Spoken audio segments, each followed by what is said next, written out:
નો ગૌરવથી જગમાં ગાશો, ગાન ગીતાનું ગૌરવથી જગમાં ગાશું. ઘરે હૈયામાં પ્રેમ ઘરે ઘરમાં જાશો, ધરી હૈયામાં પ્રેમ ઘરે ઘરમાં જાશું. ગાન ગીતાનું ગૌરવથી જગમાં ગાશો, ગાન ગીતાનું ગૌરવથી જગમાં ગાશું.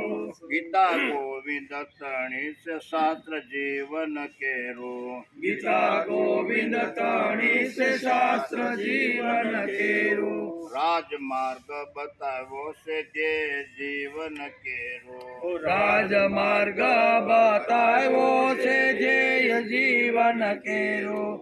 અને મક્કન મેરા ડગલા ભરતા થાશો, બની મક્કમ એ રાહે ડગ ભરતા થાશું. ગાન ગીતાનું ગૌરવથી જગમાં ગાશો, ગાન ગીતાનું ગૌરવથી જગમાં ગાશું. થયો સર્જક સાકાર સૃષ્ટિ કેરો હે, થયો સર્જક સાકાર સૃષ્ટિ કેરો અહીં. પ્રેમે અંતર ખોલીને બધી વાતો કહે, તેને અંતર ખોલીને બધી વાતો કહી. મુખ કમળ ની વાણી સૌને પ્રેમે પાશો, મુખ કમળની વાણી સૌને પ્રેમે પાશું. ગાન ગીતાનું ગૌરવથી જગમાં ગાશો, ગાન ગીતાનું ગૌરવથી જગમાં ગાશું. માના ધાવણ ની જેમ ગીતા પુષ્ટિ આપે, માના ધાવણની જેમ ગીતા પુષ્ટિ આપે. બધા સંતા પોતાના મનના હેતો કાપે, બધા સંતા પોતન મનના એ તો કાપે. એનો સ્વાદ ખરો સૌને પીરસવા જાશો, એનો સ્વાદ ખરો સૌને પીરસવા જાશો. ગાન ગીતાનું ગૌરવથી જગમાં ગાશો, ગાન ગીતાનું ગૌરવથી જગમાં ગાશું. જ્ઞાન કર્મ અને ભક્તિ માસે ભરી, જ્ઞાન કર્મ અને ભક્તિ એમાં છે બળી. સતા આશ્વાસન કેરી ખૂબે છે ખરી, સતાયા શ્વાસન કેરી ખૂબી છે ખરી. એનો બોલ કોલ કે રોતલ પચેલ કરતા થાશો, એનો બોલ કોલ કેરો તોલ કરતા થાશો. ગાન ગીતાનું ગૌરવથી જગમાં ગાશો, ગાન ગીતાનું ગૌરવથી જગમાં ગાશું. આજે ગીતાની વાત ઘણા મુખથી વહેતી, આજે ગીતાની વાત ઘણા મુખથી વહેતી. થઈ ગીતા યા સાકર સંવાતો કહેતી, થઈ ગીતા સાકાર યા સંયમ વાતો કહેતી. એવા પાંડુરંગ પ્રેરણાથી પાવન થાશો, એવા પાંડુરંગ પ્રેરણાથી પાવન થાશો. ગાન ગીતાનું ગૌરવથી જગમાં ગાશો, ગાન ગીતાનું ગૌરવથી જગમાં ગાશું. ધરી હૈયામાં પ્રેમ ઘર ઘરમાં જાશો, ધરી હૈયામાં પ્રેમ ઘરે ઘરમાં જાશું. ગાન ગીતાનું ગૌરવથી જગમાં ગાશો, ગાન ગીતાનું ગૌરવથી જગમાં ગાશું.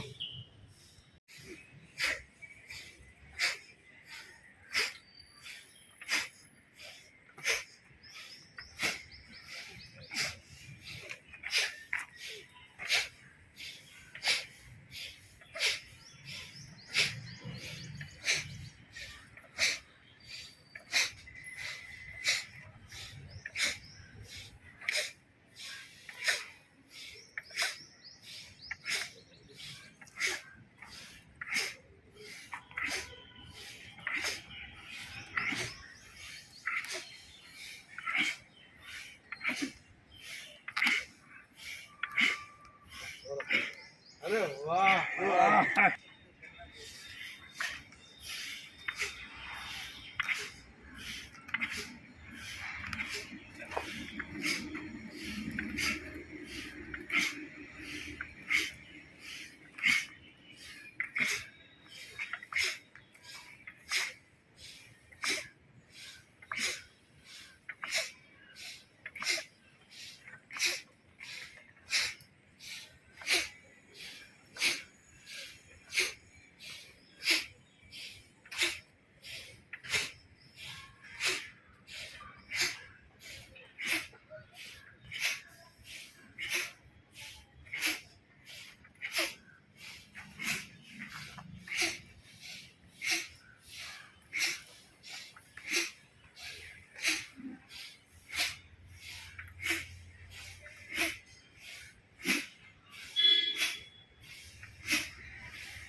અપાને જુહ્યતિ પ્રાણ અપાને જુહ્યતિ પ્રાણ અપાને જુહ્યતિ પ્રાણ અપાને જુહતિ પ્રાણ પ્રાણે પાનમ તથા પરે પ્રાણે પાનમ તથા પરે પ્રાણે પાનમ તથા પરે પ્રાણે પાનમ તથા પરે અપાને જુહ્યતિ પ્રાણ પ્રાણે પાનમ તથા પરે અપાને જુહતિ પ્રાણ પ્રાણે પાનમ તથા પરે પ્રાણાપાન ગતિરુદ્ધ્વા પ્રાણાપાન ગતિરુદ્ધ્વા પ્રાણા પ્રાણપતેરુદ્ધ્વા પ્રાણાપાન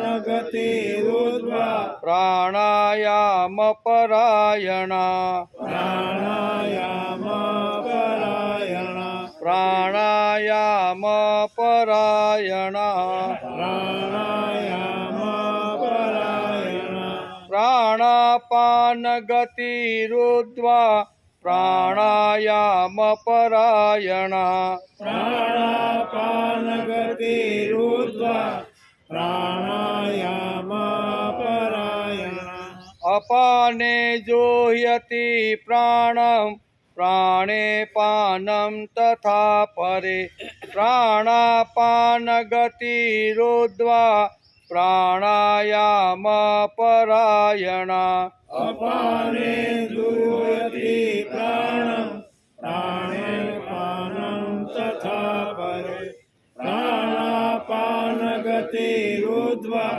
પ્રાણાયામ પરાયણા અપરે જુહ્યતિ હારા અપરે નિયતાહારા અપારે નિયતે હારા અપરે નિયતાહારા અપરે નિયતાહારા પ્રાણ પ્રાણેષુ જુહ્યતિ પ્રાણ પ્રાણેષુ જુહ્યતિ પ્રાણાન પ્રાણેષુ જુહ્યતિ પ્રાણં પ્રાણેષુ જુહ્યતિ અપરે નિયતાહારા પ્રાણાન પ્રાણેષુ જુહ્યતિ અપરે નિયતાહારા પ્રાણં પ્રાણેષુ જુહ્યતિ સર્વેપ્યેતે યજ્ઞવિદો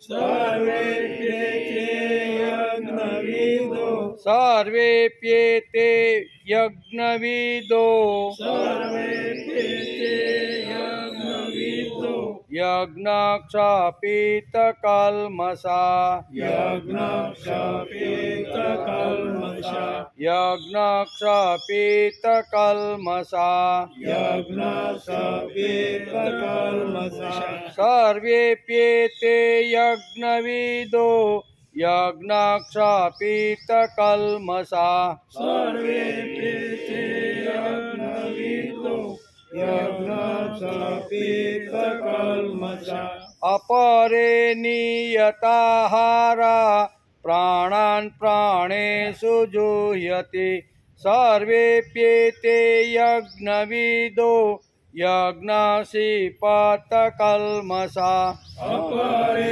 નિયતાહારા પ્રાણ પ્રાણેષુ જુહ્યતિ સર્વેપ્યેતે યજ્ઞવિદો યજ્ઞક્ષપિતકલ્મષા બે શ્લોક સાથે અપાને જોયતે પ્રાણમ પ્રાણે પાનમ તથા પરે પ્રાણાપાન ગતિરુદ્ધ્વા પ્રાણાયામ પરાયણા અપરે નિયતાહારા પ્રાણાન પ્રાણેષુ જુહ્યતિ સર્વેપ્યેતે યજ્ઞવિદો યજ્ઞપિતકલ્મષા યજ્ઞક્ષપિતકલ્મષા હરિ ઓમ સુદેવ સુતં દેવં कंसचाणूरमर्दनं देवकी परमानन्दं कृष्णं वन्दे जगद्गुरु गुरुर्ब्रह्मा गुरुर्विष्णु गुरुर्देवो महेश्वर गुरुः साक्षात् परब्रह्म तस्मै श्रीगुरुवे नमः नारायणं नमस्कृत्य नरं चैव नरोत्तमं देवीं सरस्वती व्यासं ततो जयमुदीरयेत् ततो जयमुदीरयेत्।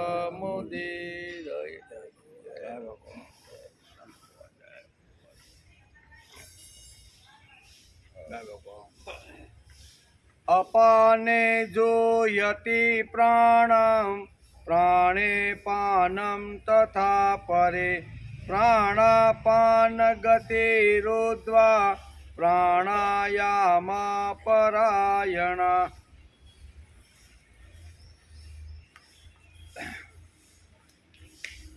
બીજા કેટલાક પ્રાણાયામ પરાયણ યોગીઓ અપાન વાયુમાં પ્રાણવાયુને પૂરક કરીને પ્રાણ અને અપાનની ગતિને રોકીને કુંભક કરીને પ્રાણવાયુમાં અપાન વાયુને હોમે છે. પ્રાણની જ વાત હાલે કે આગળ પણ પ્રાણના શ્લોકો આપણે સમજવાનો પ્રયત્ન કર્યો હતો.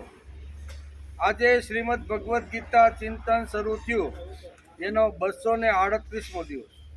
બરાબર ને? 238 દિવસ પહેલાં આપણે શ્રીમદ ભગવદ્ ગીતાની શરૂઆત કરી હતી. ગઈકાલે આપણે ચોથા અધ્યાયના 28મા શ્લોકને નમસ્કાર કર્યા. તેમાં ભગવાને 4 પ્રકારના યજ્ઞો સમજાવવાનો પ્રયત્ન કર્યો, જે આપણી બુદ્ધિ અનુસાર આપણે સમજવાનો પ્રયત્ન કર્યો. કયા 4 યજ્ઞો હતા? તો કે દ્રવ્ય યજ્ઞ, તપો યજ્ઞ, યોગ યજ્ઞ અને સ્વાધ્યાય જ્ઞાન યજ્ઞ. આ 4 યજ્ઞોની વાત ભગવાને ચોથા અધ્યાયના 28મા શ્લોકની અંદર કરી. તેને આપણે સમજવાનો પ્રયત્ન કર્યો. એમ કે કોઈ પણ વિશિષ્ટ ધર્મ ગ્રંથ કે સંપ્રદાયના નાદમાં ન પડતા ગીતાકારે માનવ જીવનના ચિરંતર મૂલ્યોને ગીતામાં ગૂંથ્યા છે. કેવા? ગીતાની અંદર ગૂંથવાનું કામ શ્રીમદ ભગવદ્ ગીતાએ કરેલું છે. એટલે કોઈ પણ વિશિષ્ટ ધર્મ ગ્રંથ કે સંપ્રદાયના નાદમાં ન પડતા ગીતાકારે માનવ જીવનના ચિરંતર મૂલ્યોને ગીતાની અંદર ગૂંથી લીધા. માનવ જીવનના મૂલ્યોને ગૂંથવાનું કામ શ્રીમદ ભગવદ્ ગીતાએ કર્યું છે. એમ કે આવો અદ્ભુત ગ્રંથ માનવ માત્રને આપવા છતાં શ્રી કૃષ્ણની અદ્ભુત નમ્રતા છે. આટલું મોટું તત્વજ્ઞાન, આટલા મોટો સિદ્ધાંતો શ્રીમદ ભગવદ્ ગીતાની અંદર અર્જુનને માધ્યમ બનાવીને આપવાનો જે પ્રયત્ન કર્યો છે, એમાં એમની કેટલી મોટી નમ્રતા છે. બધું જ ભગવાનના મુખારવિંદમાંથી નીકળેલી બધી વાણી છે. પણ છતાંય અહીંયા ભગવાને સ્પષ્ટતા કરી છે કે હું તને, હે અર્જુન, હું તને જે તત્વજ્ઞાન કહું છું, જે સિદ્ધાંત કહું છું ને, એ સિદ્ધાંત મારો નથી. હજારો વર્ષ પહેલાં ઋષિભી બહુધમ ગીતમ, હજારો વર્ષ પહેલાં ઋષિઓએ જે ગાયેલી વાત હતી ને, એ ગાયેલી વાત તને સમજાવું છું. ખરેખર આ ભગવાન શ્રી કૃષ્ણ ગીતાકારની નમ્રતા કહેવાય. આટલું પોતાના મુખારવિંદમાંથી કીધેલી વાણી છે, પોતે જ સ્વયં ઊભા કરેલા બધા જવાબો છે, પણ છતાંય અહીંયા પોતે જ કબૂલાત કરે છે કે હજારો વર્ષ પહેલાં ઋષિઓના મુખારવિંદમાંથી જે ગીત નીકળ્યું ને, એ ગીત અત્યારે અર્જુન હું તને સમજાવી રહ્યો છું. આને કહેવાય નમ્રતા. આપણે તો નાની એવી એકાદી ચોપડી લીખી હોય તો એને મોટા કથાકારને બોલાવે વિમોચન માટે, કે ભાઈ આજે આ ફલાણા ભાઈએ ચોપડી લીખી છે ને, એનું વિમોચન કરવાનું છે. એટલે શું કહે, ફર્સ્ટ ક્લાસ આવા રેશમી કાપડમાં એ બુક લાવે અને પછી એના હાથથી એનું ઉદ્ઘાટન કરાવે. વિચારોમાં કાંઈ પાછું હોય નહીં, ખોલીને આપણે વાંચીને તો આપણે એમ થાય કે આમાં તો નકરો કચરો જ ભેરો છે.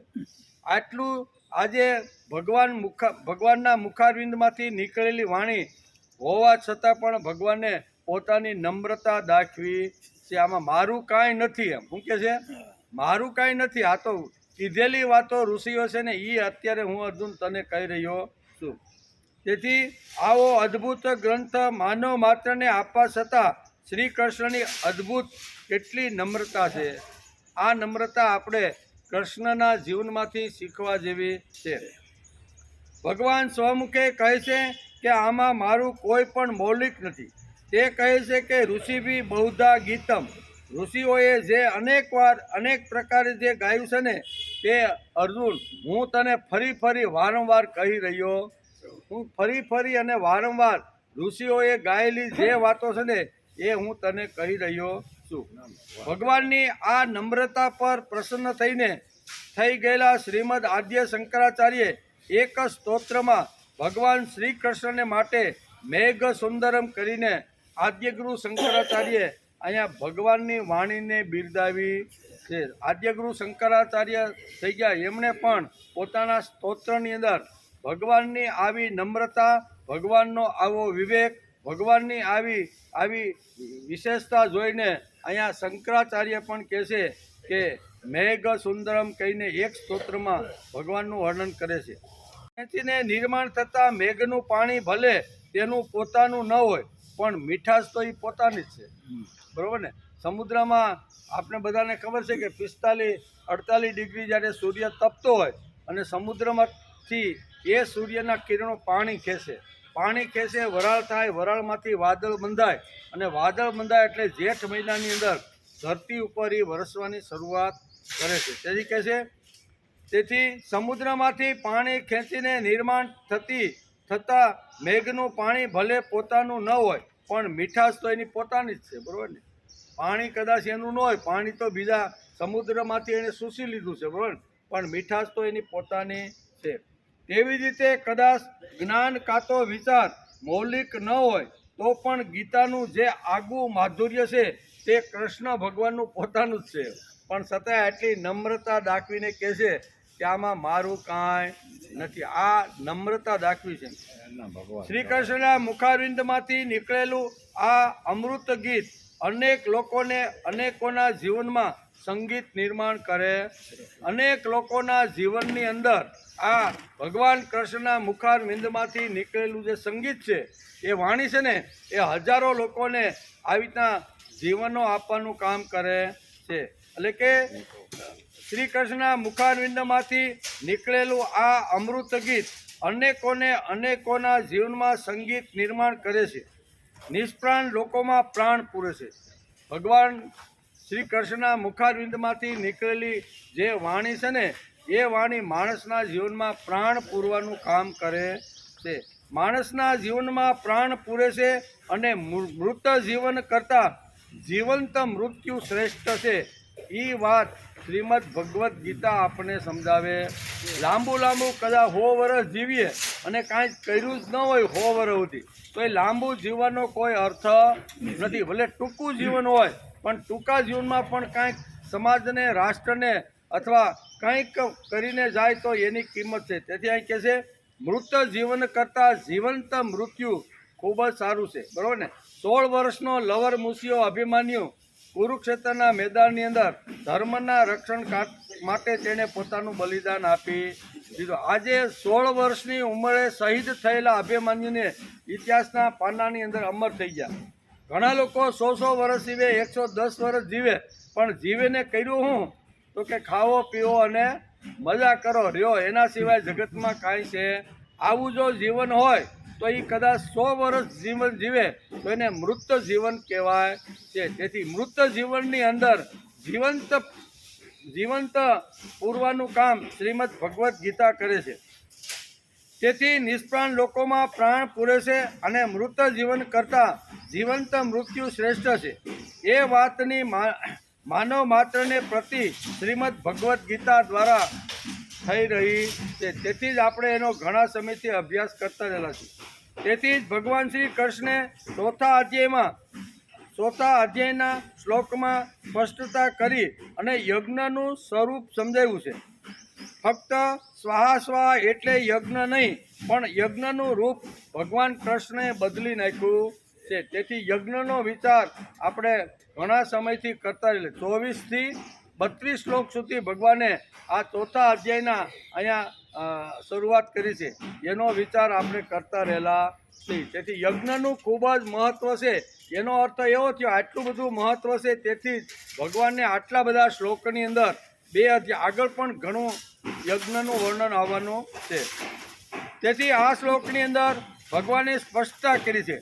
અપાને જુયતિ પ્રાણમ પ્રાણે પાનમ તથા પરે પ્રાણાપાન ગતિ રુદ્વા પ્રાણાયામ પરાયણા. પ્રાણની વાત આગલા શ્લોકોમાં પણ ભગવાને કરી હતી.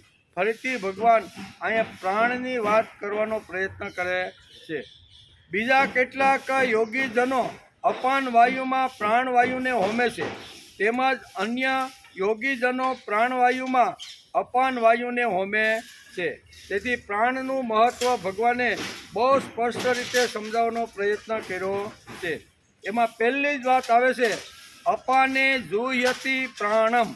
અપાને જુહ્યતિ પ્રાણમ પ્રાણે પાનમ તથા પરે. એનો અર્થ થાય છે કે પ્રાણનું સ્થાન હૃદય ઉપર અને અપાન વાયુનું સ્થાન ગુદા ઉપર છે. શ્વાસને બહાર કાઢતી વખતે વાયુની ગતિ ઉપરની બાજુ તથા શ્વાસને અંદર લઈ જતી વખતે વાયુની ગતિ નીચેની બાજુ થઈ જાય છે. એટલા માટે શ્વાસને બહાર કાઢવાનું પ્રાણ કાર્ય અને શ્વાસને અંદર લઈ જવાનું અપાનનું કાર્ય છે. યોગી લોકો પહેલાં બહારના વાયુને ડાબી નાસિકા એટલે કે ચંદ્ર નાડી દ્વારા અંદર લઈ જાય છે અને વાયુ હૃદયમાં રહેલા પ્રાણવાયુની સાથે લઈને નાભીથી પસાર થઈને સ્વાભાવિક રીતે જ અપાનમાં લીન થઈ જાય છે અને પૂરક કહે છે. અને પછી તેઓ પ્રાણવાયુ અને અપાનવાયુ બંનેની ગતિ રોકી દેશે. ન તો શ્વાસ બહાર કાઢે છે અને ન તો શ્વાસ અંદર ભરે છે. આને પૂરક કહેવામાં આવે છે. 3 વાયુની વાત અહીં કરી છે. આપણે જે લઈને આવા શું કહેવાય, કઈ નાડીથી? ચંદ્ર નાડી એટલે ડાબી બાજુ. આપણે જે ડાબી બાજુથી જે શ્વાસ લઈએ એને આપણે ચંદ્ર નાડી કહીએ છીએ. તો ચંદ્ર નાડીથી લેવાયેલો શ્વાસ હૃદય સુધી જાય છે. પછી બંને નસકોરા બંધ કરી દેવાના, એટલે અંદર જે વાયુ પૂરાઈ ગયો છે એને પૂરક વાયુ કહેવામાં આવે છે. અને પૂરક વાયુ અંદર હોય છે અને પછી એને બહાર કાઢવામાં. આવી આખી પ્રક્રિયા યોગશાસ્ત્રની અંદર ભગવાને બહુ સરસ રીતે સમજાવવાનો પ્રયત્ન કર્યો છે. એટલે એક તો પૂરક છે, બીજું રેશક છે, અને ત્રીજું પૂરક, રેશક અને કુંભક. કુંભક એટલે અંદર રોકી રાખવું, બરાબર ને? કુંભક એટલે રોકી રાખવું. રેશક એટલે ડાબા નાકથી લેવાનું, બરાબર? રોકી રાખ્યા પછી એને કુંભક કહે છે. અને પછી રોકવાની પ્રક્રિયા પૂરી થઈને બહાર કાઢવાનું જ્યારે આવે ત્યારે સૂર્ય નાડીમાંથી બહાર નીકળે છે, એને આપણે રેશક કહીએ છીએ. 3 પ્રકારની વાત ભગવાન આ શ્લોકની અંદર સમજાવવાનો પ્રયત્ન કરે છે. તેથી બીજા કેટલાક પ્રાણાયામ યોગીઓનો પ્રાણ અને અપાનની ગતિને રોકીને કુંભક કરીને નિયમમાં રાખે. કુંભક એટલે અંદર રાખવાનો, અને અંદર કેટલી ઘડી રાખવાનો, કેટલા સમય સુધી લેવાનો અને કેટલા સમય પછી કાઢવાનો. આ 3 વાતો અહીંયા પ્રાણાપાન કીધું ને કે પ્રાણેશુ જુઈ હતી. આનો અર્થ સમજાવતા ભગવાન અર્જુનને સમજાવે છે કે પ્રાણાયામ પરાયણ યોગીઓ પ્રાણ અને અપાનની ગતિને રોકીને કુંભક કરીને નિયમમાં રાખે છે. આ 29મા શ્લોકમાં અપરે કરતા અને જુહ્યતી ક્રિયા હોવાની એક જ ક્રિયા છે. આવી અહીંયા આ શ્લોકની અંદર પૂરક, કુંભક અને રેચક પૂર્વક કરવામાં આવનારો એક પ્રાણાયામ રૂપી યજ્ઞ કહેવામાં આવ્યો. પ્રાણાયામ એટલે પ્રાણરૂપી એક યજ્ઞ કહેવામાં આવ્યો છે. તેથી પ્રાણને પણ યજ્ઞનું રૂપ શ્રીમદ ભગવદ્ ગીતાએ આપેલું છે. યજ્ઞ એટલે ખાલી સ્વા કરવું, બ્રાહ્મણોને બોલાવવા, મંડપ આવી રીતનો બાંધવાનો, ભોજન કરવાનું, બીડું હોમવાનું, એટલા પૂરતું યજ્ઞની મર્યાદા ન રાખતા ભગવાને અહીંયા 16 શ્લોકની અંદર અહીંયા યજ્ઞનો વિસ્તાર કરીને સમજાવવાનો પ્રયત્ન કર્યો છે, જે આપણે આપણી બુદ્ધિ પ્રમાણે સમજવાનો પ્રયત્ન કરીશું. યજ્ઞનું વર્ણન ચાલે છે, તેમાં યજ્ઞના જુદા જુદા પ્રકારો 4થા અધ્યાયમાં ભગવાને સમજાવ્યા છે. આજના શ્લોકમાં ભગવાન કહે છે, શું કહે છે? આજના શ્લોકમાં ભગવાન કહે છે, કેટલાક લોકો પ્રાણમાં અપાન વાયુનું હવન કરે છે અને કેટલાક લોકો પ્રાણ અપાનની ગતિને રોકે છે. કેટલાક લોકો પ્રાણાયામ કરે છે. પ્રાણાયામ કરવાથી ભૌતિક ફાયદો થાય છે, પણ તે માટે શાસ્ત્રત રીતે પ્રાણાયામ થવો જોઈએ. શાસ્ત્રમાં જે કીધું છે એ પ્રમાણે જો પ્રાણાયામ કરવામાં આવે તો માણસને ભૌતિક ફાયદો પણ થાય છે. આપણી રીતે પ્રાણાયામ નહીં, પ્રાણાયામની જે વિધિ શાસ્ત્રએ આપને સમજાવી છે કે એ વિધિ કેવી રીતની કરવાની, એ પ્રમાણે જો કરવામાં આવે તો 100% ભૌતિક ફાયદો થાય છે. તેથી પ્રાણાયામની વૃત્તિ પણ સ્થિર થાય છે. યોગ્ય રીતે પ્રાણાયામ કરવાથી આયુષ્યમાં પણ વધારો થઈ જાય. યોગ્ય રીતે પ્રાણાયામ કરવાથી આયુષ્યમાં અને ભૌતિક સંપત્તિમાં પણ વૃદ્ધિ થઈ જાય છે, એમ ગીતાકારને બહુ સ્પષ્ટ રીતે કહેવાનું છે. પણ આડેધડ પ્રાણાયામ નહીં. શાસ્ત્રમાં જે રીતે રેચક લેવાનો હોય, પૂરક લેવાનો હોય, પછી કુંભક કરીને અંદર રોકવાનો હોય, તો એ પ્રક્રિયામાં કેટલો સમય એ પ્રાણની અંદર લાગે છે. એ જો શાસ્ત્રોક્ત પદ્ધતિથી જો કરવામાં આવે તો આયુષ્ય અને ભૌતિક બાબતોની અંદર ઘણો મોટો ફાયદો થાય છે, એમ અહીં આપને સમજાવે છે. તેથી જ્ઞાનેન્દ્રિય અને કર્મેન્દ્રિય બાહ્ય ઇન્દ્રિયો કહેવાય છે. મગજ, હૃદય, ફેફસું અને યકૃત આ અંદરની ઇન્દ્રિયો છે. જેમ બહારની 10 ઇન્દ્રિયો અને 11મું મન, એ જેમ બહારની જેમ ઇન્દ્રિયો છે ને, એમ અંદરની પણ ચાર ઇન્દ્રિયો છે. એ 4 ઇન્દ્રિયોનું જે કામ છે ને, એ તો ભગવાન પોતે જ કરતા રહેલા છે એમ કે. તેથી જ્ઞાનેન્દ્રિય અને કર્મેન્દ્રિય બાહ્ય ઇન્દ્રિયો કહેવાય છે. મગજ, હૃદય, ફેફસું અને યકૃત આ અંદરની ઇન્દ્રિયો કહેવાય છે. જ્ઞાનેન્દ્રિયો પર કાબૂ ન કરી શકાય, પણ કર્મેન્દ્રિય ઉપર કાબૂ રાખી શકાય છે. અર્થાત કર્મેન્દ્રિયો પર નિયંત્રણ આવે તો જ્ઞાનેન્દ્રિયો પર પણ થોડું પણ નિયંત્રણ આવે છે. પરંતુ અંતર ઇન્દ્રિયો એટલે કે મગજ, ફેફસું, યકૃત, લીવર, હૃદય ઉપર આપણું નિયંત્રણ થતું નથી. આંતરિક જે અહીંયા ઇન્દ્રિયો છે, મગજથી શરૂઆત કરી, મગજ છે, હૃદય છે, ફેફસા છે અને લીવર છે. આ 4 વાતો ઉપર માણસનો કે ડૉક્ટરનો કંટ્રોલ રહેતો નથી. પ્રયત્ન કરે, પણ ડૉક્ટરનું કામ શું છે? પ્રયત્ન કરવાનો. પ્રયત્ન કરે પણ કંટ્રોલ કરવાનું કામ તો અંદર બેઠેલો આત્મતત્વ જ કરે છે, એમ આ શ્લોકમાં કહેવાનું છે. આપણે હૃદય રોકી શકતા નથી અને ચલાવી પણ શકતા નથી. બરાબર? રોકી નાખી એટેક આવે તો ના ભાઈ એટેક આવે અમને બંધ, એમ કરીને આપણે રોકી શકતા નથી. એટલે કે હૃદય રોકી શકતા નથી અને હૃદયને ચલાવી શકતા પણ નથી. જે લોકો ભગવાનને માનવાવાળા છે તેઓ કહે છે કે અતિન્દ્રિયો ભગવાને પોતાના હાથમાં રાખી છે. અન્ય કહે છે કે એ નિસર્ગના હાથની અંદર છે. ભગવાનને માનવાવાળો એક મોટો જે વર્ગ છે ને, એ તો એમ જ કહે છે કે ભગવાને જે અંદરની જે ઇન્દ્રિયો છે, હૃદય છે, ફેફસા છે, મગજ છે અને લીવર, આ અંદરની જે ઇન્દ્રિયો છે ને, એનું સંચાલન તો ભગવાન પોતે જ કરે છે. બહારથી થોડોક આપણે ડૉક્ટરના માધ્યમથી થોડો ઉપચાર કરી શકીએ, પણ જીવાડવો નહીં જીવાડવો કેવી રીતનો રાખવો. ઘણીવાર ડૉક્ટરો પણ માથે ઊભા હોય ને તોય પણ ઘણીવાર દર્દીનું અસ્યુતમ કેસ્યુતમ થઈ જાય. ડૉક્ટર પણ ઓપરેશન કરતાં એને પણ હાર્ટ ફેલ થઈ જાય છે. તો ત્યાં તો બાજુમાં એના મિત્ર ડૉક્ટર ઘણા બધા હોય છે, એનો એને બચાવી લે.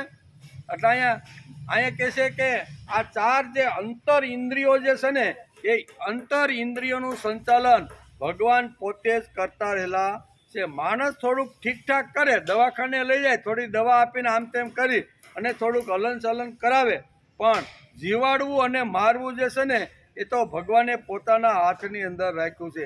હૃદયને કેવી રીતનું ચલાવવું, હૃદયને રોકી કેવી રીતે રાખવું અને એને કેવી રીતનું સંભાળવું, આ બધી જ વાતો ભગવાન કરતા રહેલા છે.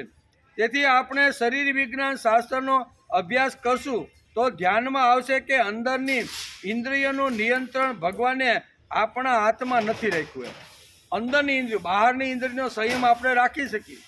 એકાદશીનો ઉપવાસ હોય કે શ્રાવણ મહિના સોમવાર હોય અને આપણે નક્કી કર્યું હોય તો આપણે આપણી ઇન્દ્રિયો ઉપર કંટ્રોલ રાખી શકીએ કે ભાઈ આજ સોમવાર છે ને, ગમે તે થાય પણ મારે આજે અનાજ લેવું નથી. એ આપણે કંટ્રોલ, આપણી બહારની ઇન્દ્રિયો ઉપર માણસ કંટ્રોલ રાખી શકે છે, પણ અંદરની જે ચાર જે ઇન્દ્રિયો અહીંયા બહુ સરસ રીતે જે આપેલી છે ને આપણા શરીરની અંદર, એની અંદર કંટ્રોલ કરનાર તો ભગવાન પોતે જ એમ કે. તેથી આપણે શરીર વિજ્ઞાનનો શાસ્ત્રનો અભ્યાસ કરશું તો ધ્યાનમાં આવશે કે અંદરની ઇન્દ્રિયોનું નિયંત્રણ ભગવાને આપણા હાથમાં નથી રાખ્યું. એના જેવી બીજી સુંદર વાત નથી. એનું કારણ મગજ, હૃદય, ફેફસા અને યકૃત એટલે કે લીવર, એ બધા જ અંગો શરીરમાં અત્યંત મહત્ત્વના છે. આખું શરીર મહત્ત્વનું છે, નથી એવું નથી, પણ ચાર જે અંગો જે અંદર છે ને એ ખૂબ જ મગજથી શરૂઆત, મગજ છે, ફેફસા છે, હૃદય છે અને લીવર છે. એ બધા અંગો કરતાં ચાર અંગો ખૂબ જ અગત્યના ને ખૂબ જ મહત્ત્વના છે. એટલે કે ખૂબ જ મહત્ત્વના છે. તેના પરનું નિયંત્રણ ભૂલે ચૂકે પણ માણસના હાથમાં આવે તો બુરી દશા થવાનો સંભવ છે. માણસ પોતાના હાથમાં લઈ લે, હૃદયને ચલાવવું કે નહીં ચલાવવું, ફેફસાને આવી રીતના ફેફસામાં જે હવા જાય, વાયુ જાય, એનું શુદ્ધિકરણ કરવું કે નહીં કરવું, બરાબર ને. લીવરની અંદર ગયા પછી લીવરની અંદર જે આવી રીતનો અન્નરસ જે પેદા થાય છે એ કરવો કે નહીં કરવો, આ બધું જો માણસ પોતાના હાથમાં લઈ જાય તો ગડબડ ઊભી થાય. તેથી ભગવાને આ ચાર અંદરની જે ઇન્દ્રિયો છે ને એની બધી જ વાતો ભગવાને પોતાના હાથની અંદર રાખી છે. એમ આ કહે છે તેના પરનું નિયંત્રણ ભૂલે છું કે પણ માણસના હાથમાં આવે તો બુરી દશા થવાનો સંભવ છે. અંદરની ઇન્દ્રિયોના ફેફસા ઉપર પ્રાણાયામથી થોડું ઘણું નિયંત્રણ આવે છે. અંદર ચયાપચયન ક્રિયા એટલે કે મેટાબોલિઝમ સારી રીતે ચાલે તે માટે થોડી ઘણી મહેનત પ્રાણાયામ દ્વારા કરી શકાય છે. પ્રાણાયામથી થોડું ઘણું પરિણામ માણસને મળે, બરાબર ને, વાતાવરણ શુદ્ધિ કરવા માટેનું.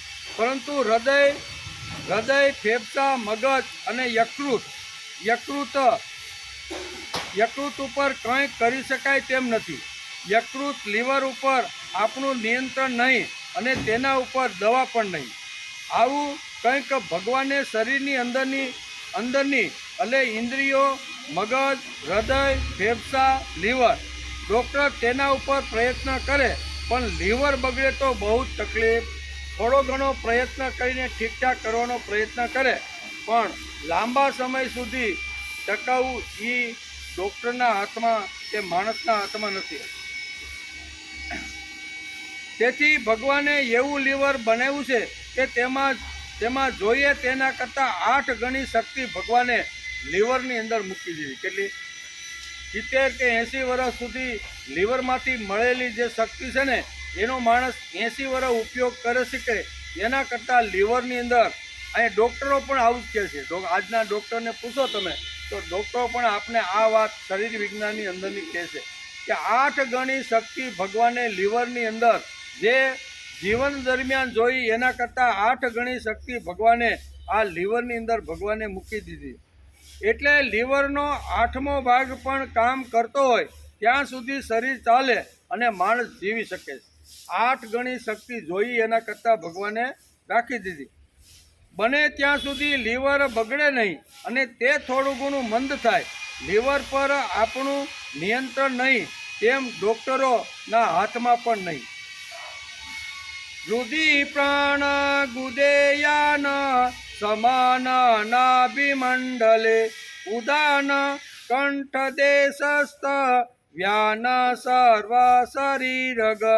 પ્રાણ, અપાન, સમાન, ઉદાન, વ્યાન આ 5 પ્રાણોનું નિયંત્રણ થોડું ઘણું આપણે કરી શકીએ છીએ.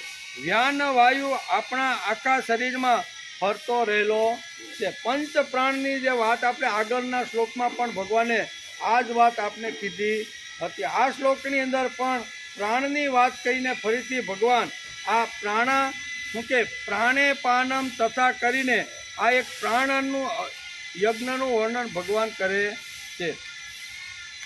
આપણે વાયુને બહાર ફેંકીએ છીએ તેને રેચક કહેવામાં આવે છે. અંદર વાયુ હોય ને એ પછી આપણે બહાર ફેંકી તેને રેચક કહીએ છીએ અને અંદર ખેંચીએ છીએ તેને પૂરક કહીએ છીએ. આપણે માનો કે ડાબા નસકોરાથી આપણે જે શ્વાસ લઈને એને ચંદ્ર નાડી કહેવામાં. આ ચંદ્ર નાડી છે. ચંદ્ર નાડીથી અંદર શ્વાસ જાય બરાબર તો એને પૂરક કહે છે અને બહાર જે કાઢીને એને રેચક કહે છે. જે જમણા નસકોરામાંથી આપણે જે બહાર કાઢી એને આપણા વૈજ્ઞાનિકો અથવા આપણા આયુર્વેદની અંદર જે ડૉક્ટરો છે એ એને સૂર્ય નાડી સમજાવે. અભ્યાસ કર્યો હોય ને એને વધારે આ ખ્યાલ આવશે. આપણે વાયુને બહાર ફેંકીએ છીએ તેને રેચક કહીએ છીએ અને અંદર ખેંચીએ છીએ તેને પૂરક કહીએ છીએ. જેને અંદર રોકી રાખીએ છીએ તેને કુંભક કહીએ છીએ. એટલે 3 વાયુ કેવી રીતના અંદર કામ કરે છે એનું બહુ સ્પષ્ટ પ્રાણે પાન તથા પરે આમ કરી અને પ્રાણની વાત ભગવાને સમજાવવાનો પ્રયત્ન કર્યો છે. પ્રાણ કેટલો અગત્યનો છે, વાયુ કેટલો અગત્યનો છે. આ 5 પ્રકારના જે પ્રાણો છે એ આખા શરીરને સંભાળવાનું કામ કરતા રહેલા છે. તેથી એને જે સંભાળવાનો પ્રયત્ન કરે છે એને યજ્ઞ કહેવામાં આવે છે. એટલે યજ્ઞનું જે રૂપ છે ને એ ભગવાને પોતે જ બદલી કાઢ્યું છે. તેથી રેચક, પૂરક અને કુંભક કેવી રીતે કરવા તેના માટે શાસ્ત્રીય વિવેચન છે. પૂરક કરવાનો પણ કેટલો સમય લાગે. અંદર માનો કે આપણે આ જમણા હાથનો નસકોરું બંધ કર્યું અને ડાબા હાથથી એટલે કે ચંદ્ર નાડીથી આપણે શ્વાસ લેવાની શરૂઆત કરી તો એ કેટલા સમય સુધી શ્વાસ લેવાનો? તો આ એક પ્રશ્ન છે. કારણ કે એનું પણ વિજ્ઞાન છે. વધઘટ થાય તો એનો ભૌતિક અથવા શારીરિક ફાયદો થતો નથી. તેથી શાસ્ત્રકારોએ આપણે યોગશાસ્ત્રની અંદર પતંજલિ જેવા ઋષિએ સમજાવ્યું કે જ્યારે માણસ ડાબા નસકોરાથી જ્યારે શ્વાસ લેવાની શરૂઆત કરે તો કેટલા સમય સુધી લેવાનો? કે એક આવી રીતનો ગાયત્રી મંત્ર બોલવાની શરૂઆત કરી મનમાં અને શ્વાસ લેવાની શરૂઆત કરી. એક ગાયત્રી મંત્ર પૂરો થાય ત્યાં સુધી શ્વાસ લેવાનો. કેવો? આપણા આ જમણું નસકોરું દબાવ્યું અને પછી શ્વાસ લેવાની શરૂઆત કરી. એની સમય મર્યાદા કેટલી? તો કે એક ગાયત્રી મંત્ર આપણે બોલી શકીએ ત્યાં સુધી એ શ્વાસ આપણે લેવાનો. શ્વાસ લીધો પછી એ અંદર ગયો એને કુંભક કહેવાય. પછી 2 નસકોરાથી બંધ કરી દેવાનું. કેવું? એક નસકોરું તો આપણું જમણું બંધ હોય જ. ડાબા નસકોરાથી આપણે જે લીધો ને બરાબર તો એને બંધ કરી અને અંદર રોકી રાખવાનો. તો અંદર પણ કેટલી વખત રોકી રાખવાનો એનું પણ અહીંયા વિજ્ઞાન, એનું પણ અહીંયા યોગશાસ્ત્ર પતંજલિએ એનું પણ વર્ણન કર્યું છે કે અંદર જે કુંભક જે શ્વાસ છે એની રોકવાની જે પ્રક્રિયા છે એની સમય મર્યાદા કેટલી? તો કે 3 વાર ગાયત્રી મંત્ર માણસ બોલે ત્યાં સુધી અંદર જે કુંભક વાયુ તરીકે જે કામ કરે છે ને એને રોકી રાખવાનો છે. કેટલી મિનિટની વાત કરી નથી. 3 ગાયત્રી મંત્ર પૂરા થાય અને જે આપણે અહીંયા ચંદ્ર નાડીથી જે આપણે શ્વાસ લીધો અને ચંદ્ર નાડીને બંધ કરીને બંને એટલે કે ડાબો અને જમણો નસકોરું બંધ કરીને અંદર આવી રીતનો જે પૂરક છે એટલે પૂરક જે કર્યો અને અંદર ગયા પછી કુંભક કેટલો સમય રોકવાનો? તો કે 3 વાર ગાયત્રી મંત્રનો ઉચ્ચાર થાય ત્યાં સુધી રોકવાનો અને પછી ડાબું નસકોરું બંધ કરી અને જમણા નસકોરા એટલે સૂર્ય નાડીથી ધીમે ધીમે એ શ્વાસને બહાર કાઢવાનો. તો એનો સમય કેટલો? તો એનો પણ સમય પતંજલિએ નિશ્ચિત કરેલો છે કે 2 વાર ગાયત્રી મંત્ર બોલાય એ રીતે હળવે હળવે ધીમે ધીમે ધીમે અંદર જે કુંભક તરીકે જે વાયુ છે ને એને બહાર કાઢવાનો પ્રયત્ન કરવો જોઈએ. આ શાસ્ત્રીય પદ્ધતિ છે. કેવી? આ શાસ્ત્રમાં લખેલી પદ્ધતિ છે. આ પદ્ધતિ પ્રમાણે જો માણસ પ્રાણાયામ કરે તો પ્રાણાયામની અસર આપણા આયુષ્ય ઉપર થાય છે, આપણા ભૌતિક જીવન ઉપર થાય છે. ભૌતિક જીવન આપણું સમૃદ્ધ બને છે, આયુષ્યની અંદર પણ વધારો થાય છે. કારણ કે આયુષ્યની જે ગણતરી છે ને એ આપણા શાસ્ત્રકારોએ કીધું છે કે રોજ 24 કલાકની અંદર માણસ જે શ્વાસોશ્વાસની જે ક્રિયા કરે છે ને એ 21,600 આવી રીતના શ્વાસો લે. કેટલા? 21,600 24 કલાકની અંદર આ શ્વાસ આપણા શરીરની અંદર આપણે અપડાઉન કરતા રહેલા છે. સમજો કે એ શાસ્ત્ર તો ત્યાં સુધી કહે છે કે શ્વાસે શ્વાસે જો આપણે ભગવાનનું નામ લઈને તો આપણે ભગવાનના જે ઉપકારો છે, ભગવાને આપણા પ્રત્યે જે કર્યું છે ને એનામાંથી આપણે એના ઋણમાંથી બચવા માટે 21,600 શ્વાસે શ્વાસે ભગવાનનું નામ લેવું જોઈએ. પણ એ અશક્ય છે. તે શક્ય? કારણ કે ઊંઘવાના દિવસો આવે, બીજા કાંઈ નાના મોટા કામ કરવાના આવે તો એ વખતે માણસ કાંઈ નામ લઈ શકતો નથી. તેથી શાસ્ત્રકારો આપણા બહુ ડાયા હતા કે આ માણસ 21,600 શ્વાસ 24 કલાકની અંદર શ્વાસે શ્વાસે રામનું નામ કે ભગવાન કૃષ્ણનું નામ લઈ શકશે નહીં. તેથી બહુ હળવી વાત એણે કરી દીધી. કાંઈ વાંધો નહીં, 12 કલાક તમે રાત્રિના બાદ કરી નાખો અને 12 કલાકની અંદર કેટલા શ્વાસ થાય? તો કે 10,800. ગણતરી કરજો, કેલ્ક્યુલેટર ફેરવજો. કેટલા? 12 કલાકના શ્વાસ આપણે દિવસ દરમિયાન જે લઈને એ 10,800 છે. રાત્રિના બાદ કરી નાખો. હવે તો પણ દિવસમાં આપણે જેટલું જીવન જીવીએ એ દરમિયાન 10,800 આ શ્વાસ લેવા પણ ખૂબ અઘરા પડે. અને આ જો એક શ્વાસે જો ભગવાનનું નામ લઈ તો ભગવાનના ઋણમાંથી માણસ મુક્ત થાય છે એમ આપણું શાસ્ત્ર સમજાવે છે. પણ ઋષિઓ ખૂબ જ માનસશાસ્ત્રના ખૂબ જ ઊંડા અભ્યાસુ હતા. એ કે આ ટચુકડો માણસ થોડા દિવસો જીવવાનો અને શ્વાસે શ્વાસે આટલું કરીને એ આવી રીતનો મુક્ત કેવી રીતે થશે? તેથી આપણા ઋષિઓએ થોડીક હળવાશ કરી કે ભાઈ આ કોઈ દિવસ 10,800 દિવસ દરમિયાન શ્વાસે શ્વાસે શ્વાસ લઈ શકશે નહીં. તેથી એણે કીધું કે હોમાં ભાગનું તો કરશો ને તમે, હાલો, પણ 10,800 કદાચ તમે ન કરી શકો તો એના હોમાં ભાગનું કરો કે નહીં? તો 108 આ માળા એટલે આવી, 108 પારાની માળા કામ આવી?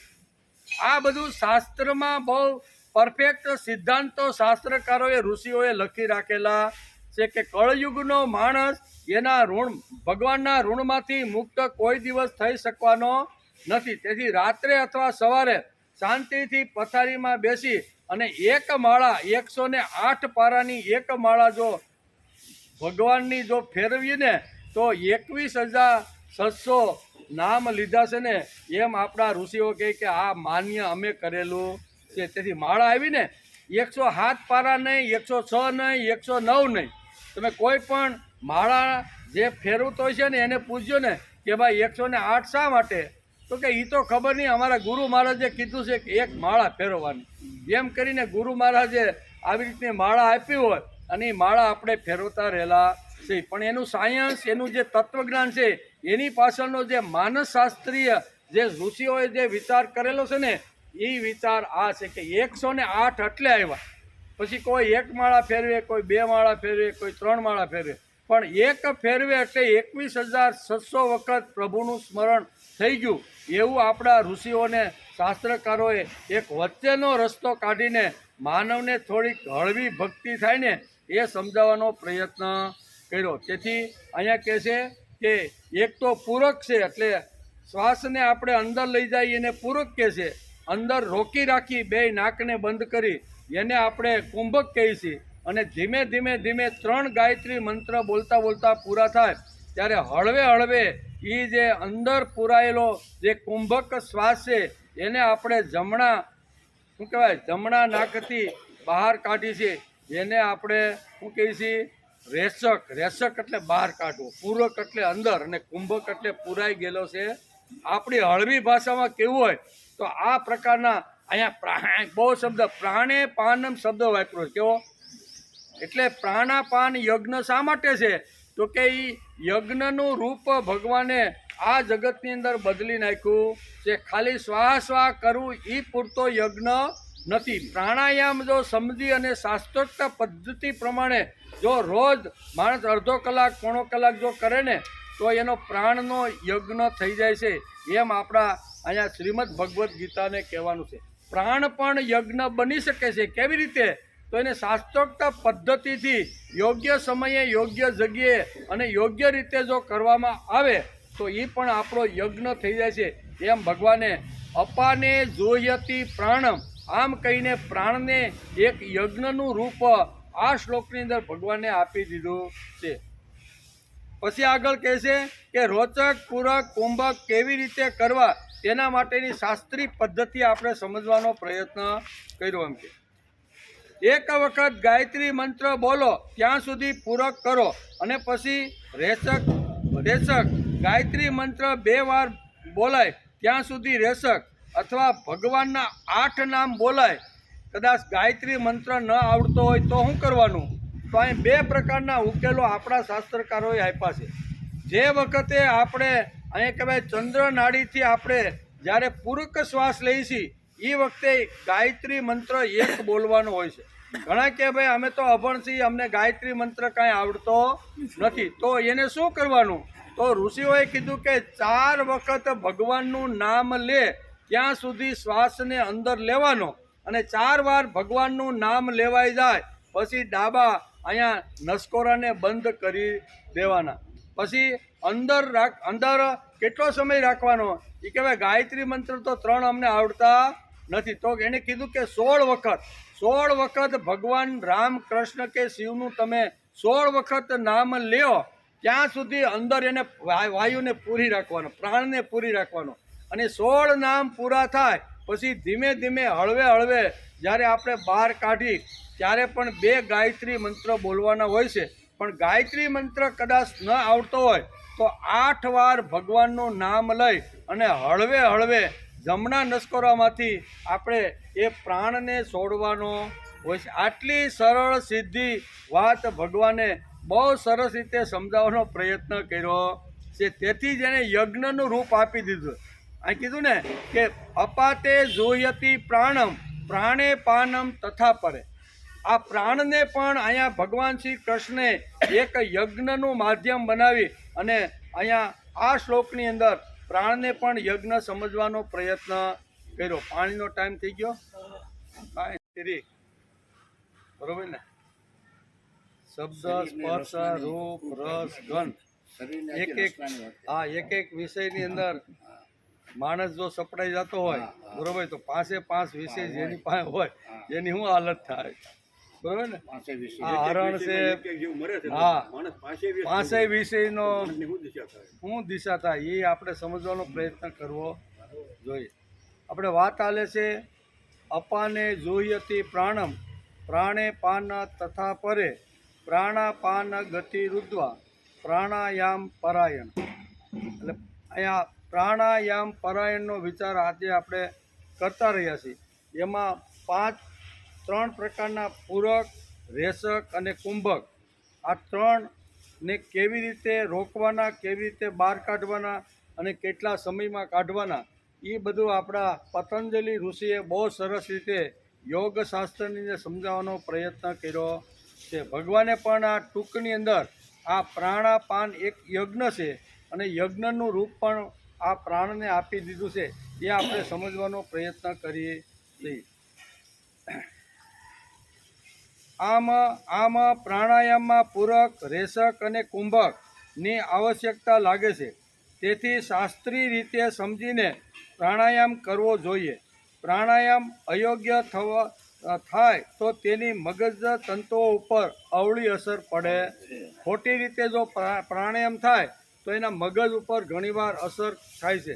તેથી ઘણીવાર કહે ને કે ફલાણો તો બહુ પ્રાણાયામ કરતો હતો પણ એ આવું એનો મગજ કેમ થઈ ગયો?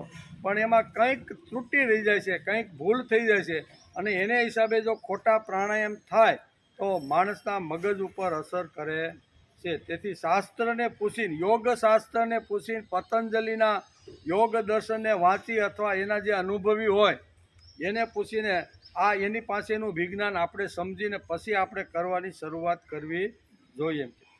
યોગ્ય પદ્ધતિસર પ્રાણાયામ કરવામાં આવે તો આયુષ્ય વધે એમ આપણા જૂના વાંગમયમાં લખાણ છે.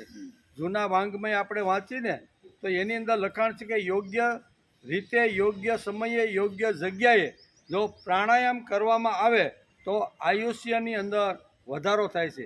એના ઘણા બધા પુરાવા આપણને આપણા શું કહેવાય પુરાણો અને ઇતિહાસની અંદર મળી રહે છે. આપણે કંઈ ફલાણા ઋષિએ આટલા 1000 વર્ષ સુધી તપસ્યા કરી, બરાબર ને, તો એનું કારણ શું છે? એને શ્વાસને, પ્રાણવાયુને રોકી રાખ્યો. કારણ કે આપણું જે શાસ્ત્રકારો એમ કહે છે કે આપણું જીવન છે ને એ શ્વાસોશ્વાસ ઉપર છે. એટલે જેટલા શ્વાસો માણસ રોકે એટલું એનું આયુષ્ય વધે. તેથી આપણા ઋષિઓ માટે રાફડા થઈ જતા, એણે શ્વાસને એકદમ રોકી દીધો અને રોક્યા પછી એની આયુષ્ય આપણે કહીએ ફલાણા ઋષિ 1000 વર્ષ જીવ્યા, 2000 વર્ષ જીવ્યા, આટલી તપસ્યા કરી. એનું કારણ શું છે? એનું કારણ આ છે એમ કે તેથી યોગ્ય પદ્ધતિસર પ્રાણાયામ કરવામાં આવે તો આયુષ્યમાં વધારો થાય છે. ઋષિઓ દીર્ઘકાળ સુધી જીવિત રહેતા હતા, તેનું આ કારણ છે.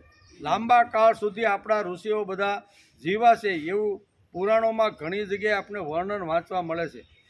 તેઓ આખા દિવસ દરમિયાન 21,600 શ્વાસ લેવા એ નિશ્ચિત છે. પણ આ બધા શ્વાસોને પ્રાણાયામ કરીને રોકી રાખવાનો આ લોકો મોટો પ્રયોગ કરતા હતા. કામ, ક્રોધ, લોભ અને અવિદ્યા, મત્સર આપણા આધ્યાત્મિક શત્રુ છે. તેમાં તે વિકારો આપણી શારીરિક દ્રષ્ટિથી પણ શત્રુ છે. કામી માણસોના શ્વાસોશ્વાસ વધી જાય છે. ક્રોધે ભરાયેલો જે માણસ હોય એના પણ શ્વાસો ઘણીવાર ઝડપથી વધતા હોય છે. ખૂબ દોડવાવાળો, ક્યાંય રોકવાવાળો નહીં એવા લોકોના પણ શ્વાસોશ્વાસ વધી જતા હોય છે. ક્રોધ ચડે તો પણ શ્વાસોશ્વાસ વધી જાય, વિકારોથી પણ શ્વાસોશ્વાસ વધી જાય. ખૂબ દોડવાથી માણસના શ્વાસોશ્વાસ, તેનું પરિણામ શરીર ઉપર થાય જ એમ. જેટલા શ્વાસ વધે એટલું આયુષ્ય ઘટે. તેથી શ્વાસને રોકવાનો પ્રયત્ન કરવો જોઈએ અને એ પ્રાણની અંદર શક્ય છે. તેથી ભગવાને આ પ્રાણાયામ યજ્ઞની વાત આપણે સમજાવવાનો પ્રયત્ન કર્યો. ક્રોધ ચડે તો શ્વાસોશ્વાસ વધી જાય છે, અંગો શિથિલ થયા. અર્જુનના મનમાં આ જ આવ્યું ને, એકવાર એના મનની અંદર ખોટો વિચાર દાખલ થયો, બરાબર ને, અને મોહ ઉત્પન્ન થયો અને પછી શરીરની અંદર બધી પ્રક્રિયા એની શરૂ થઈ ગઈ. તેથી ગીતાકાર પણ કહે છે કે અર્જુનના અંગો શિથિલ થઈ ગયા, મોં સુકાઈ ગયું, શરીરમાં કંપ આવવા લાગ્યો, એના રૂવાડા રોમાંચ થઈ ગયા, હાથમાંથી ગાંડીવ સરી પડ્યું, ચામડી બળવા લાગી, મન ભમવા લાગ્યું અને પગ ધ્રુજવા લાગ્યા. કેવા? એકવાર જો ક્રોધ ચડે, મોહ થાય અથવા વિકાર જો શરીરની અંદર જો ઘૂસી જાય તો શરીર ઉપર કેટલી અસર થાય છે એ શ્રીમદ ભગવદ્ ગીતાના પ્રથમ અધ્યાય અર્જુન વિષાદ યોગની અંદર વેદવ્યાસે બહુ સ્પષ્ટતા વર્ણન કર્યું છે. 2 શ્લોકમાં કીધું કે અર્જુનની હાલત કેવી થઈ ગઈ.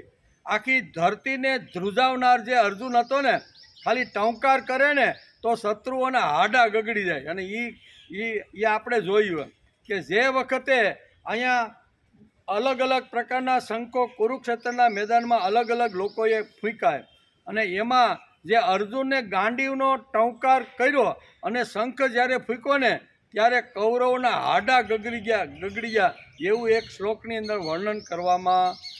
આટલો ભયંકર એના શંખ અને એના ગાંડીવનો આટલો અવાજ હતો.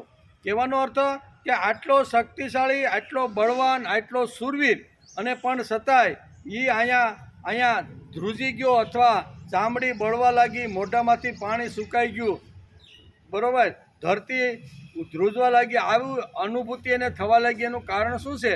અંદર ખોટો વિચાર અથવા નબળો જો વિચાર આવે તો તો શરીર ઉપર કેટલી મોટી અસર થાય છે. એમ જો પ્રાણાયામની અંદર પણ જો ખોટીઓ જો આવી રીતનું દાખલ થઈ જાય તો અહીં શાસ્ત્રકારો કહે છે મગજ ઉપર ખૂબ જ મોટી ખોટી અસર થાય છે. તેથી તેના બદલે પ્રાણાયામ કરનારના મગજ પર સારું પરિણામ થાય, તેની વૃત્તિ સ્થિર થાય, અંદર મગજના મજ્જાતંતુને શક્તિ મળે. તેથી અર્જુનની સ્થિતિ જોઈને ભગવાને ચોથા અધ્યાયના 29માં આ શ્લોકની અંદર અપાને જુહ્યતિ પ્રાણમ પ્રાણે પાનમ તથા પરે. ભગવાને અર્જુનની સ્થિતિ જોઈ કે એકદમ ઉત્સાહ સ્ફૂર્તિ અને ચૈતન્ય લઈને કુરુક્ષેત્રના મેદાનની અંદર રથ લઈને આવેલો, બરોબર. એ અર્જુનની આવી સ્થિતિ કેમ થઈ? ભગવાનને બારીકાઈથી નજર કરી તો એના શરીરની અંદર આટલા અંગોની અંદર અલગ અલગ પ્રકારની પ્રક્રિયા ભગવાનને જોવા મળી. ત્યારે ભગવાન આ કુરુક્ષેત્રના મધ્ય ભાગની અંદર, બરોબર ને, ભગવાને એને પ્રાણાપાન સમાયુક્ત કહીને એક યોગ સમજાવવાની ભગવાને શરૂઆત કરી દીધી છે. તેથી પ્રાણાયામથી અંદરના એટલે કે મજ્જાતંતુને શક્તિ મળે છે. એટલું જ નહીં, હઠયોગની પ્રક્રિયા મુજબ તેને અંદર સિદ્ધિ પણ મળે છે, પોતાના શરીરનું નિયંત્રણ કરી શકે છે. અર્જુને શરીરની સ્થિતિ ગુમાવી છે અને પાછલી બેઠક ઉપર બેસી ગયો. શરીરની સ્થિતિ ગુમાવાઈ ગઈ, બે ઊભો રહી શકે કે લડી શકે એવી સ્થિતિ હતી નહીં. તેથી વેદવ્યાસે લખ્યું છે, બરાબર ને, કે આ પ્રથમ અધ્યાયના 42માં શ્લોકમાં લખ્યું છે કે અર્જુન આવી રીતનો ધ્રુજી ગયો, એના મોં સુકાઈ ગયું, રૂવાડા ઊભા થઈ ગયા, ચામડી બળવા લાગી, એટલે ધરતી ઉપર ઊભી રહેવાની બધી જે શક્તિ હતી બધી ખલાસ થઈ ગઈ. ને ખલાસ થયેલી શક્તિ હવે શું કરવાનું? એટલે રથની પાછળની અંદર આવા જ્યારે શું કહેવાય સૈનિક ઘાયલ થાય, લડવાવાળો ઘાયલ થાય ને, ત્યારે દરેક રથની પાછળ એક આવી વ્યવસ્થા રાખવામાં આવી હતી. ત્યાં અર્જુન જઈને બેસી ગયો. આ હાલત થાય છે. ત્યાં કહે છે કે ઘણા લાંબા સમય સુધી અન્ન ન ખાતા માણસ જીવંત રહી શકે છે, એવી હઠયોગની પ્રક્રિયા છે. કેવી? ઘણીવાર આપણે એમ થાય કે ફલાણા મહારાજે આટલા સમય સુધી અન્ન ખાધું, એ હઠયોગની હોય અને હઠયોગની સિદ્ધિ જેણે પ્રાપ્ત કરી હોય ને એ જ આ પ્રયોગ કરી શકે છે. બધા કરી શકતા નથી. આપણે તો દિવસમાં 3 વખત અનાજની જરૂર પડે, પણ હઠયોગ કરીને જેણે હઠયોગની સિદ્ધિ જેણે પ્રાપ્ત કરી છે ને એ મહિનાઓ સુધી પણ અન્ન વગર રહી શકે છે. એવું હઠયોગની પ્રક્રિયાની અંદર આ લખાણ છે. તેથી ઘણા લાંબા સમય સુધી અન્ન ન ખાતા માણસ જીવંત રહી શકે એવી હઠયોગની એક સિદ્ધિ છે. એટલે કે સ્વામી વિવેકાનંદનું એક સુંદર મજાનું બહુ વાત પાંડુરંગ સાથી દાદા ઘણીવાર કહે છે. દાદા કહે છે કે એકવાર ગંગા પાર કરવા માટે સ્વામી વિવેકાનંદ એક કાંઠા ઉપર ઊભા છે અને હોડકું ઘણા બધા હતા, પણ હોડકું સામે પાર ગયું હતું, એ પાછું આવે એની રાહ જોઈ અને વિવેકાનંદ એ ઊભા હતા. એવા સમયે એક હઠયોગી માણસ ત્યાં આવ્યો અને મારા સ્વામીને પૂછ્યું, સ્વામી શું છે? તો કે મારે સામે કિનારે જવું છે, હોડકું આ પેસેન્જરોને લઈને સામે કિનારે ગયું છે, એને ઉતારીને આવશે એટલે પછી મારે હોડકામાં બેસીને મારે સામે કિનારે જવું છે. બસ સ્વામી, તમારે આટલા માટે તમારે એની રાહ જોવી પડે? મારી પાસે જોવો હોય કે, કારણ કે હઠયોગની સિદ્ધિ એ માણસે પ્રાપ્ત કરેલી હતી. હઠયોગની સિદ્ધિ પ્રાપ્ત કરી અને નદીના પ્રવાહમાં, ગંગાના નદીના પ્રવાહમાં એ હઠયોગી ઊભો રહી ગયો અને ફર્રાટ કરતો 5 મિનિટની અંદર ગંગાને પેલે પાર ગયો. ત્યાંથી જઈને પાછો ફર્રાટ કરીને આવીને સ્વામીને કીધું, જોવો આ મારી પ્રક્રિયા, તમે તો હોડકાની રાહ જોઈને તમે અહીંયા ઊભા છો, મારી પાસે આટલી મોટી સિદ્ધિ છે, આટલી મોટી તાકાત છે, આટલું મોટું બળ છે. ત્યારે હળવેકથી સ્વામી વિવેકાનંદને પૂછ્યું કે ભાઈ, તમને આ સિદ્ધિ મેળવતા કેટલા વર્ષ લાગ્યા? તો કે 2 તપ કરવા પડ્યા. 2 તપ એટલે 24 વર્ષ સુધી મેં જ્યારે જબરજસ્ત પ્રયત્ન પુરુષાર્થ આ સિદ્ધિ મેળવવા માટે કર્યો ને ત્યારે મને 24 વર્ષ લાગ્યા. 24 વર્ષ તમે ગાળ્યા ને એ તમે તમારા જીવનને બરબાદ કરી નાખ્યા છે. તમે 2 પૈસાથી સામે કિનારે હોડીવાળો જો લઈ જતો હોય 2 પૈસામાં, બરાબર ને, તો આ તો તમે જીવનના જે મૂલ્ય, જે દિવસો વર્ષો છે ને એ તમે ખોટા આવી રીતના વાપરા, એમ વિવેકાનંદ કીધું.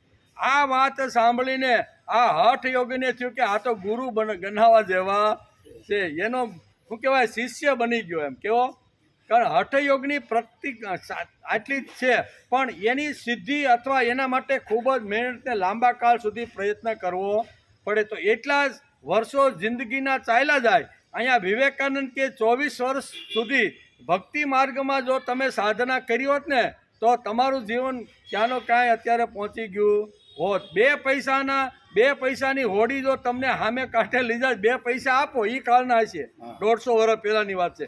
એ કે 2 પૈસા તમે આપો એટલે તમને હોડીવાળો સામે કિનારે ઉતારી ગયો, અને તમે આ 24 વર્ષ સુધી પ્રયત્ન કર્યો ત્યારે તમે ફાટના જ્ઞાન ફળ એ સિદ્ધિ પ્રાપ્ત કરવા તમને 100 વર્ષ લાગ્યા. એમ કરીને મીઠો ઠપકો પણ વિવેકાનંદ એને આપે છે. કહેવાનો અર્થ કે હઠ યોગમાં આ બધી પ્રક્રિયાઓ છે અને શક્ય પણ છે, પણ એના માટે ખૂબ જ પરિશ્રમ, ખૂબ જ મહેનત, ખૂબ જ વર્ષોના વર્ષો વીતી જાય ને ત્યારે આ સિદ્ધિ માણસને પ્રાપ્ત થાય છે. તેથી આપણા શાસ્ત્રકારોએ યમ, નિયમ, આસન, પ્રાણાયામ, પ્રત્યાહાર, ધારણા, ધ્યાન અને સમાધિ આ 8 પ્રકારના યોગનું વર્ણન આપણા શાસ્ત્રોની અંદર લખ્યું છે. તે વગેરે અષ્ટાંગ યોગ કહ્યો છે. ધીરે ધીરે માણસે આગળ જવાનું છે, શરૂઆત કરવાની છે. પરબારી સમાધિ લાગતી નથી. ઘણા કે અમને સમાધિ લાગી, એમ સમાધિ લાગે ફટનારાનો બેઠો આંખો બંધ કરી અને સમાધિ કાંઈ એમ લાગે. આખા વિશ્વને ભૂલવાનું ને ભગવાનને મનમાં બેહાડવાના એ કાંઈ એટલી સહેલી વાત નથી. તેથી ધીરે ધીરે યમ, નિયમ, આસન, પ્રાણાયામ, પ્રત્યાહાર, ધારણા, ધ્યાન આ 7 પગથિયા છેડ્યા પછી 8મું પગથિયું આવે છે સમાધિ. અહીંયા સુધી માણસને પહોંચવાનું છે. તેથી આપણા શાસ્ત્રકારોએ આ વાતો સમજાવી છે. અષ્ટાંગ યોગની વૃત્તિ સ્થિર કરવા, આયુષ્ય વધારવા માટે આ યોગ કહ્યા છે. પ્રાણવાયુથી ફરતા ફેફસા ઉપર થોડું ઘણું નિયંત્રણ થાય. પ્રાણાયામ કરીને એટલે ફેફસામાં શુદ્ધિકરણ તો થાય, ન થાય એવું નથી, પણ એ ટકાવવાનું કામ, મજબૂત કરવાનું કામ, હૃદયની અંદર હાર્ટ એટેક લાવવાનું કામ કે યકૃત અથવા લીવરની અંદર આવી રીતની શક્તિ ખલાસ કરવાનું કામ અને વધારે કરવાનું કામ તો અંદર રહેલું તત્વ જ કરતું રહેલું છે, એમ આ શ્લોકમાં કહેવાય છે. તેથી અષ્ટાંગ યોગની વૃત્તિ સ્થિર કરવા, આયુષ્ય વધારવા માટે આ યોગ કહ્યા છે. પ્રાણવાયુથી ફેફસા ઉપર થોડું ઘણું નિયંત્રણ માણસ મેળવી શકે છે. પ્રાણાયામ શાસ્ત્રીય પદ્ધતિથી કરવામાં આવે તો તેની સારી અસર આપણા શરીર ઉપર થાય. પદ્ધતિથી કરવામાં આવે તો આડેધડ કરવામાં આવે તો ઘણીવાર વિપરીત પરિણામ પણ આપણા શરીર ઉપર ઘણીવાર થતું હોય છે. કેટલાક લોકો પ્રાણવાયુને સરસ સમજે છે. એક કાળે લોકો પ્રાણવાયુને જીવન સમજતા હતા. આપણા જૂના તત્વજ્ઞાનના ગ્રંથો વાંચીશું અને આજનું શરીર વિજ્ઞાન આપણે વાંચીશું તો પણ વાયુ એ જ પ્રાણ નથી. ગીતાકારને કંઈક જુદું આ શ્લોકની અંદર આપણે સમજાવવાનું છે. એમ કે વાયુ બંધ થાય તો પ્રાણ બંધ થાય, એ વાત બરાબર છે, પણ તેની પાછળ ગતિશીલતા ભગવાનની છે. કે ભાઈ આપણી પાછળ જે પ્રાણ અથવા વાયુ જે શરીરમાં પંચવાયુની જે વાત કરી, એ આપણા શરીરમાં જે અલગ અલગ રીતે જે કામ કરે છે ને એને ગતિ આપવા માટે, ધક્કો મારવા માટે કોઈ એક અંદર શક્તિ પડેલી છે. બધા વાયુ કામ તો કરે જ છે. કોઈ લોહીનું શુદ્ધિકરણ કરે છે, કોઈ અંગૂઠાથી માથા સુધી આખા શરીરને સંભાળવાનો પ્રયત્ન કરે છે, કોઈ મળ ત્યાગનો કરે. આ અલગ અલગ વાયુ અલગ અલગ રીતે આપણા શરીરમાં કામ કરે છે, પણ એ પંચવાયુને ધક્કો મારનાર કોઈ એક શક્તિ છે. એ શક્તિ જ્યારે 5 વાયુને ધક્કો મારે ત્યારે આ 5 વાયુ સારી રીતે કામ કરતા રહેલા છે. એમ ભગવાનને આ શ્લોકમાં કહેવાનું છે. ભગવાન ઊંડા જરામાં આપણે લઈ જવા માગે છે.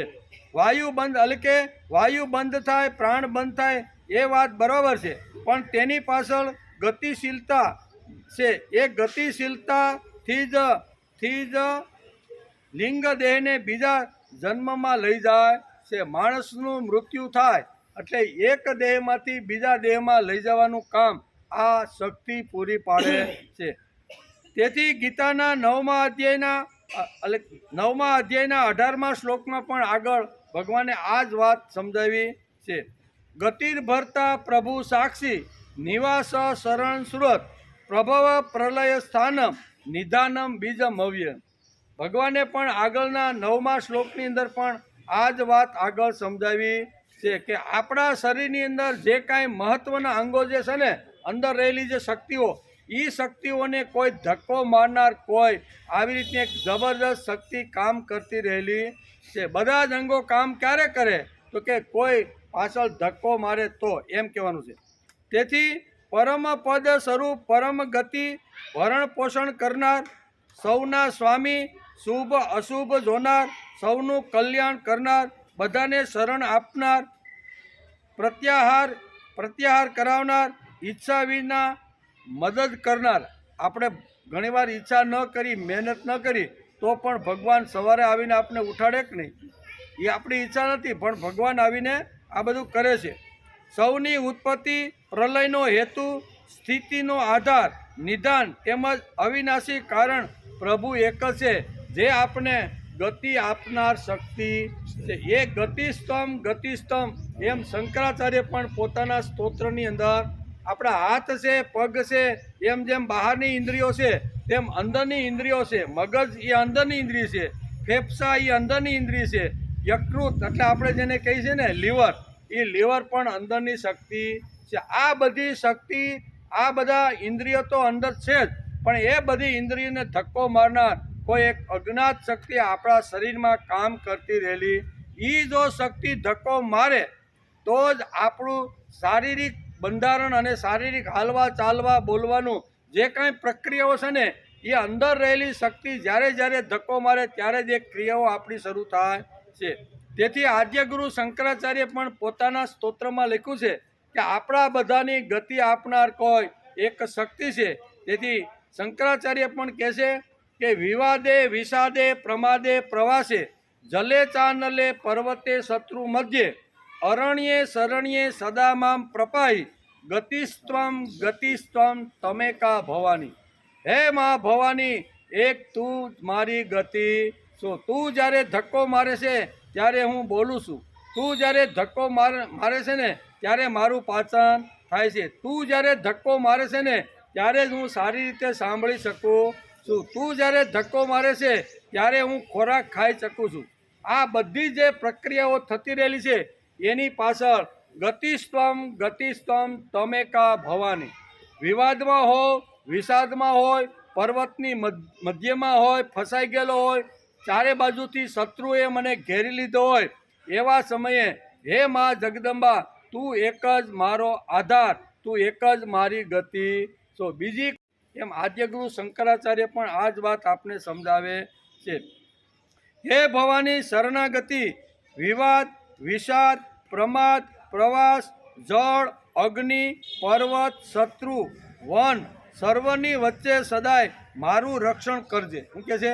હું આ સ્થિતિમાં જ્યારે આવું ને ત્યારે હે ભવાની, તું મારું રક્ષણ કરજે. હે ભવાની, તું જ એકમાત્ર મારી ગતિ છે. વાયુ બંધ થાય તો પ્રાણ બંધ થાય, એ વાત બરાબર છે, પણ વાયુને પણ કોઈ ધક્કો આપનાર કોઈ શક્તિ અંદર બેઠેલી છે. ભગવાને આ શબ્દ પ્રાણાયામ પરાયણ, આ શબ્દ પ્રાણાયામ પરાયણ કહીને ભગવાને આ શક્તિનું વર્ણન આ શ્લોકની અંદર સમજાવવાનો પ્રયત્ન કર્યો છે. ગતિસ્ત્વમ એમાં ગતિ ભગવાન જ છે. એ જ ભગવત શક્તિ અંદર બેઠેલી, અંદરની ઇન્દ્રિયોને હલાવે ચલાવે જે કાંઈ કરાવે છે ને, એ બધું અંદરની શક્તિ છે. કેટલાક લોકો પ્રાણાયામ કરીને વૃત્તિ સ્થિર રાખે છે અને કેટલાક લોકો નિયતાહાર એટલે કે કેવળ નિરાહાર એટલે કે જમવાનું નહીં એમ કરીને પણ ઇન્દ્રિયોને સંયમિત બનાવી દે. આ બધા અલગ અલગ પ્રકારના યજ્ઞોનું વર્ણન ભગવાને અલગ અલગ શ્લોકોની અંદર સમજાવવાનો પ્રયત્ન કર્યો છે. જોવું એ આંખનો આહાર છે. કેવું આપણા જોઈ છે ને, એ જોવું એ આંખનો આહાર છે, સાંભળવું એ કાનનો આહાર છે, સૂંઘવું એ નાકનો આહાર છે, તેઓ પ્રત્યેક ઇન્દ્રિયોનો આવી રીતના એટલે કે આહાર નક્કી થયેલા છે. બધી જે આપણે 5 જ્ઞાનેન્દ્રિય 5 કર્મેન્દ્રિય આ બધી જે ઇન્દ્રિયો છે એ બધાના આહાર નક્કી થયેલા છે. એટલે આપણે જે આંખથી જોઈએ છીએ ને અને એ જે અહીંયા કે એનો આહાર છે, જોવું એનો આહાર છે. તેથી ભગવાન તરત જ 4થા અધ્યાયના 30મા શ્લોકમાં આ વાત પ્રાણાપાન સમાયુક્ત અને પ્રાણાપાન પરાયણ આ 2 શબ્દો વાપરીને ભગવાન સીધા 3જા શ્લોકની અંદર એક વિશિષ્ટ પ્રકારનો યજ્ઞ અહીંયા ભગવાન અર્જુનને સમજાવવાનો પ્રયત્ન કરે છે. તેથી જ ભગવાન તરત 4થા અધ્યાયના 30મા શ્લોકમાં અર્જુનને યજ્ઞનું વિશેષ વર્ણન કરવાની શરૂઆત કરે છે. શું શરૂઆત કરે છે? એ હોમ મારે શું છે?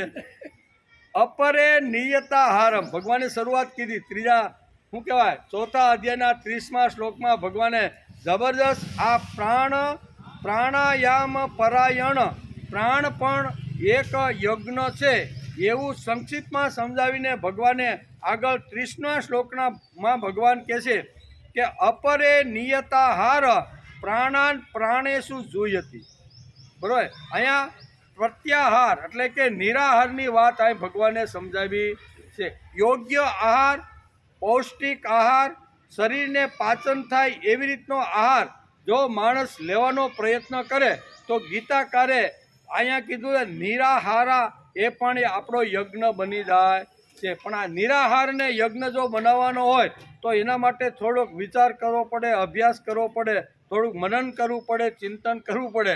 એટલે આપણે જ્યારે સોમવારે આવશું ને ત્યારે ભગવાને અહીંયા અપરે એટલે કે નિયતાહારા પ્રાણેશુ જોઈ હતી આગળની કડીમાં કીધું છે.